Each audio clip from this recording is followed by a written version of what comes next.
જય ખોડિયાર બધાને, કેમ છો? સિરીનમ કિચનમાં આપનું સ્વાગત છે। આજે આપણે બનાવીશું સેવૈયાની ખીર।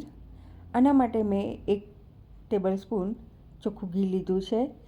હવે તેમાં તે મેલ્ટ થાય પછી તેમાં સેવૈયા એડ કરીશું અને ધીમા તાપે સાંતળી લઈશું।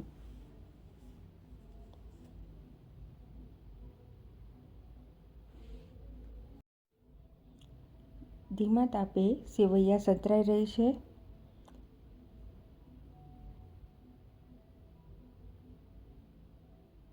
હવે બીજી બાજુ મેં દૂધ ગરમ કરવા મૂકી દીધું છે। દૂધ ઓલમોસ્ટ ગરમ થઈ ગયું છે। હવે તેને આપણે સેવૈયામાં એડ કરીશું। સેવૈયામાં એડ કરતી વખતે ધ્યાનમાં રાખવું કે ગેસ ઓલવેઝ ધીમો હોવો જોઈએ કે જેથી દજાવાય નહીં।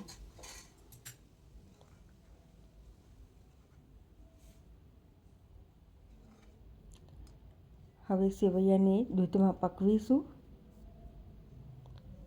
અને સુગર એડ કરી લઈશું। સુગર તમે તમારા ટેસ્ટ પ્રમાણે એડ કરી શકો છો, તેનું પ્રમાણ વધતું કે ઓછું કરી શકો છો।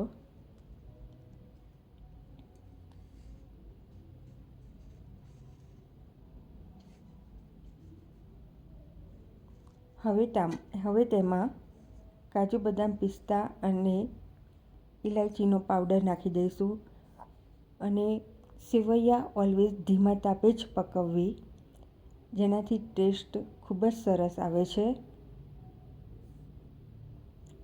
સેવૈયાની ખીર ઓલમોસ્ટ રેડી થઈ ગઈ છે। હવે ગેસ બંધ કરી દઈશું।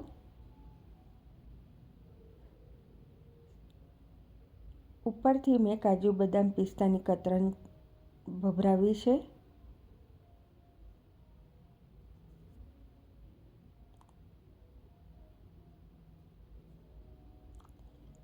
સેવૈયાની ખીર બનાવતી વખતે ઉતાવળ જરાકે ના કરવી અને ઓલવેઝ ધીમા તાપે જ એને પકવવી, જેથી ખીર ખૂબ જ સ્વાદિષ્ટ બને છે। જુઓ, આપણી સેવૈયાની ખીર ઓલમોસ્ટ રેડી થઈ ગઈ છે। ઈજ સ્પેશિયલ સેવૈયાની ખીર સર્વ કરવા માટે રેડી છે। જો આ મારો વિડીયો ગમ્યો હોય તો મારી ચેનલને સબસ્ક્રાઈબ કરજો, મારા વિડીયોને લાઈક કરજો અને તમારા ફ્રેન્ડ સર્કલમાં શેર કરજો। જય ખોડિયાર માતા।